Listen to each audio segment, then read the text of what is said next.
मैं डर गया था कि शायद तुमने खत लिखने छोड़ दिए हैं। इसी खौफ के साथ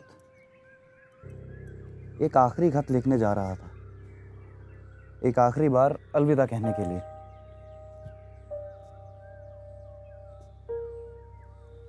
इतने में पता लगा कि तुमने खत तो कई भेजे पर मुझ तक पहुंचे नहीं। शायद हमें ईमेल या फोन नंबर एक्सचेंज कर ही लेने चाहिए। खैर, अब जब मैंने लिखने का सोच ही लिया है, लिखने का तो सोचा एक बार तुम्हारी बातें पढ़ने से पहले तुम्हें कुछ लिखूं।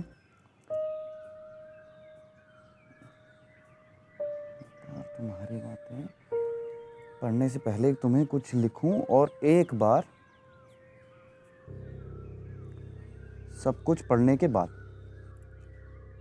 मगर अब पढ़ने की बेताबी इतनी है कि लिखने को ख्याल ही नहीं आ रहे। खैर, ये सब भी एक ख्याल है। अब लिख दिया तो यहीं रोकता हूं और तुम्हारे खत खोलता हूं।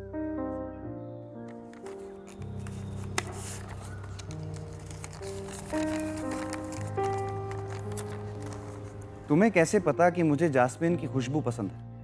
या तो तुमने ही इस पर छिड़का है, या मुझ तक पहुंचते पहुंचते कहीं किसी तेल की शीशी से मिलते हुए आया है। तुमने बताया तुम परेशान हो अपने काम को लेकर। अब ये सब तो चलता ही रहता है, पर हाँ, परेशान होना नॉर्मल है। हिम्मत मत हारो, ये वक्त की बात है, चीजें संभल ही जाएंगी। वो तो मैं ही ज्यादा सोचता था। अब तो हंसता हूं कि लिखते लिखते क्या क्या बोल जाता था। सुनकर अच्छा लगा कि काम के अलावा घर पर माहौल अच्छा है, और सब इस उम्मीद में ही है कि ये दिक्कत भी सुलझ जाएगी। मेरे यहां भी कुछ ऐसा ही चल रहा है, पर काम को लेकर नहीं, अपने आप को लेकर। अलग हो जाने के बाद से कुछ अजीब खालीपन सा महसूस होने लगा है, एक बेचैनी सी रहती है। ऐसा होता है, मैं भी एक बार अकेला रहा था तो शुरू में बेचैनी आ ही जाती है, मगर धीरे धीरे अपने साथ रहने की आदत पड़ जाती है, तुम्हारी बेचैनी भी चली जाएगी। उम्मीद है चली ही गई होगी। बात करने पर चुप हो जाने का मन करता है, और चुप रहने पर घबराहट सी होती है, और जब इस बारे में सोच विचार करो तो बस हंसी आती है। अभी लिखते हुए और आ रही है कि पता नहीं तुम्हें ये सब बेवकूफी की बातें ना लगें। नहीं, बिल्कुल नहीं, वरना मेरी बातें तो और बेवकूफी की थी। खैर, ये सब तो चलता ही रहता है। शायद एकदम से सब बदल सा गया, इस वजह से ढलने में टाइम लग रहा है, और कुछ नहीं। हाँ, होता है सभी। इस बार तुम्हारी चिट्ठी भी लेट पहुंची तो उसका इंतजार भी खाया जा रहा था, और अब जब आई है तो लिखने को चीजें नहीं मिल रही। इस बार के लिए ये बात यहीं रोकते हैं, शायद अगले खत तक मुझे शब्द मिल जाए।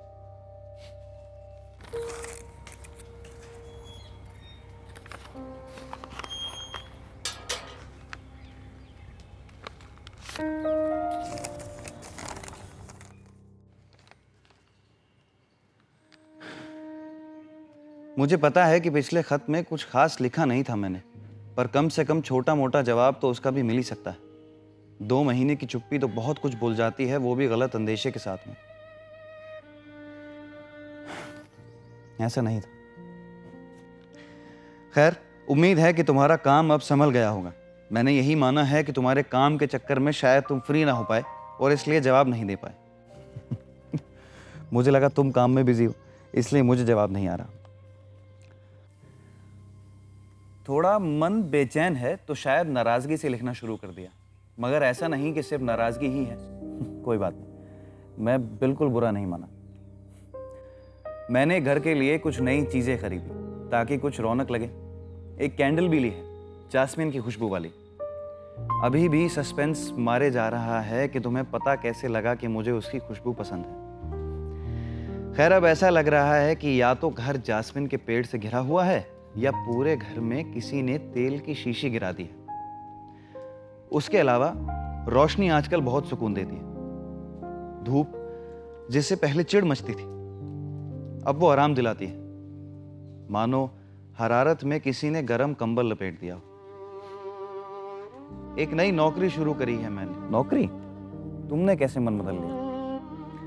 पार्ट टाइम है, पर पैसे अच्छे हैं। इस बहाने पुरानी डिग्रियां भी काम आ रही हैं और अपने लिए वक्त भी मिल रहा है। मगर कभी कभी खुद के लिए वक्त मुझे ही खास आ जाता है। लिखते रहा करो यार, अच्छा लगता है। इस बार के लिए मेरी तरफ से बस इतनी ही बातें। अब तुम कुछ कहो, और देर दुरुस्त नहीं, चट पड़ो और पट जवाब दो।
शायद मैंने हिसाब गलत समझा कि हर बात का कुछ ना कुछ जवाब होना चाहिए।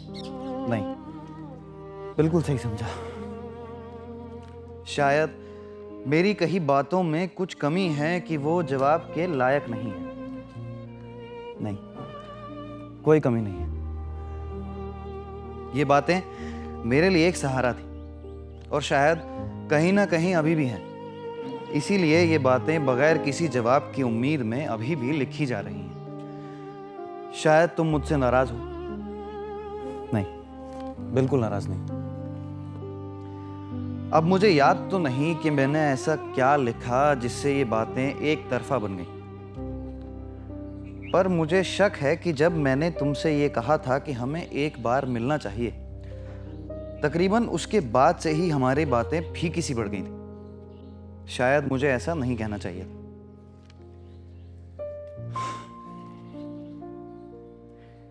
मेरा अकेलापन एक बीमारी है। मेरी जिंदगी में कभी मेरे दोस्त नहीं बने। ऐसा नहीं है कि अब मैं यहां एक उदासी भरी कहानी सुनाऊं, पर यह सच है, और मुझे कभी इससे ज्यादा फर्क नहीं पड़ा। ना ही कभी समझ आया कि ऐसा कुछ जरूरी भी होता है, और ना ही कभी इससे कोई दिक्कत हुई। एक मजाक के तौर पर एक चिट्ठी लिखी, और तुमने भी मजाक मजाक में जवाब दे दिया। ये बातें मेरे लिए एक सहारा बन गई।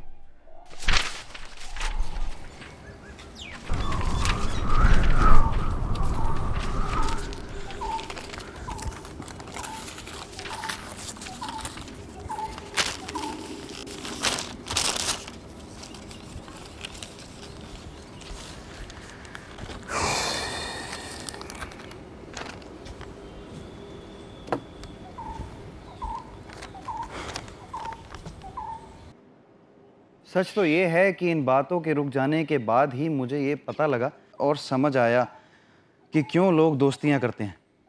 जिस चीज़ की कभी मुझे ज़रूरत नहीं पड़ी, उसी की कमी खलने लगी। ये सहारा शायद मेरे लिए अब एक कमज़ोरी बनता जा रहा है, और इसीलिए ये मेरा आखिरी खत है।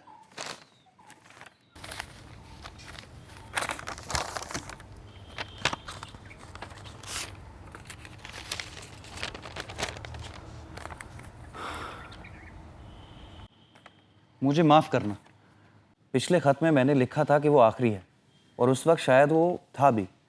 वक्त आ गया है मेरे इस शहर को अलविदा कहने का। क्या? एक नए बड़े शहर का बुलावा आ चुका है, मगर पता नहीं क्यों जाते जाते मुझे जानना था कि ये कहानी कैसे ख़त्म होगी। और मुझे माफ़ करना, पर मुझसे रहा नहीं गया। कायदे से मैंने जो किया मुझे नहीं करना चाहिए था। वैसे तो सच में मुझे किसी जवाब की उम्मीद नहीं थी, मगर मन में सवाल तंग करते जा रहे थे। आखिर क्यों तुमने लिखना छोड़ा? आगे मैंने जो किया उसके लिए मुझे माफ़ करना और भरोसा करना कि मैंने तुम्हारी बाउंड्रीज और प्राइवेसी की पूरी इज्जत करते हुए किया जो कुछ किया। तुम्हारे घर का पता तो मुझे पता ही था, हालांकि हमने कभी ऐसी कुछ बात नहीं की थी कि हम गलती से भी इन पतों पर नहीं जाएंगे। पर शायद एक अनकहा नियम ही था जो मैंने तोड़ दिया। मैंने देखा कि तुम रोज़ सुबह एक चाय का कप लेकर बाहर आते हो और अखबार के साथ लेटर्स लेकर छत के लिए निकलते हो। छत पर तुमने एक कुर्सी रखी है और उसके सामने के स्टूल पर तुम सब सामान बिछाकर दिन शुरू करते हो।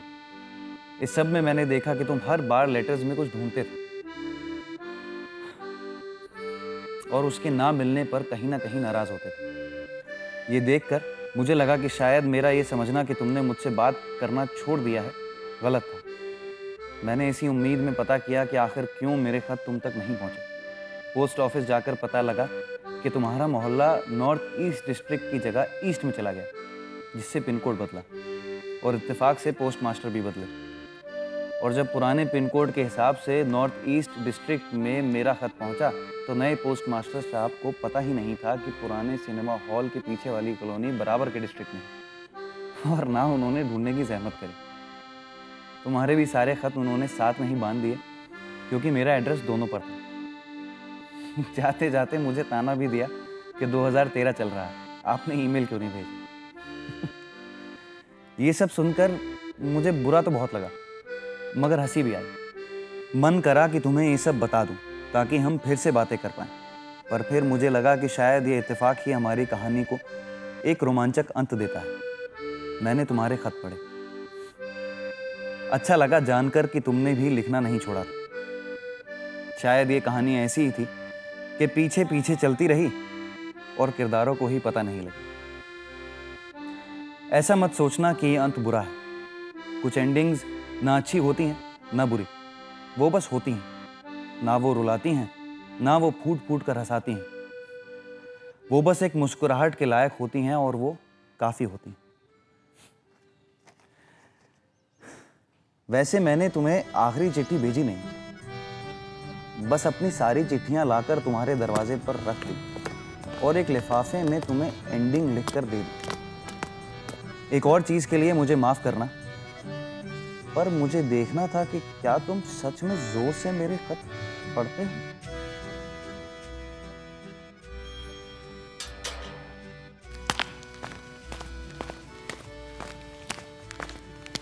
तो तुम जब ये सब पढ़ोगे तो अकेले नहीं होगे। तुम्हारी टूटी फूटी छत पर छुपकर तुम्हारी मुस्कुराहट देखने की जुर्रत ना करी तो कहानी अधूरी रह जाएगी।